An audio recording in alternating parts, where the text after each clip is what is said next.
qui frise l'irrespect, teinté d'inexactitude et de fausseté à l'endroit de la République du Sénégal et du président Macky Sall. Bien qu'il s'agisse dans la démarche d'une redite, la forfaiture n'en demande pas moins une réponse à sa mesure. Une réponse qui rétablisse la vérité des faits et rassure ces millions de Sénégalais qui défendent et se reconnaissent dans nos valeurs cardinales que sont le respect, la droiture, le sens de la mesure et le culte de la vérité, ainsi que celle de nos institutions. J'axerai mon intervention sur 3 points fondamentalement.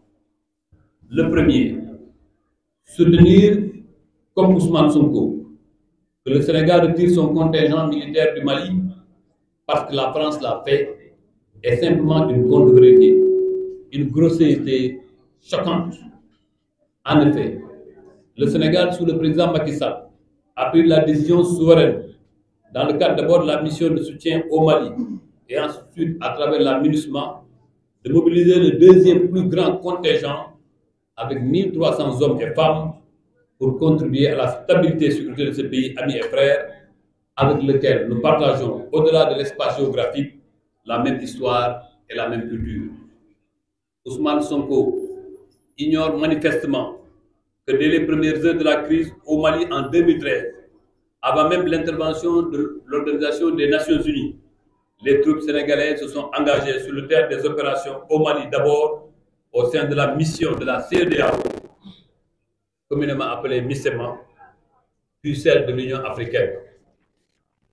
Toute forme but, Ousmane Sonko assimile une simple relève périodique de contingent en retrait de troupes. Ignorance ou simple volonté de manipulation de l'opinion nationale.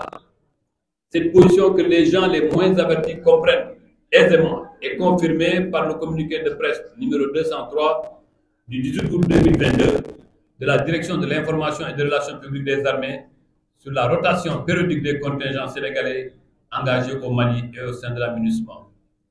Le Sénégal est un pays souverain qui mène une politique étrangère indépendante et constructive dans le cadre de ses engagements internationaux et dans le cadre de la promotion des relations d'échange, d'amitié et de coopération avec les pays amis et frères, y compris la France.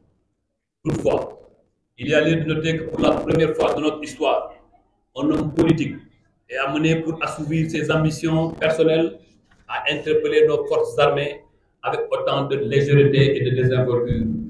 Trop, c'est trop.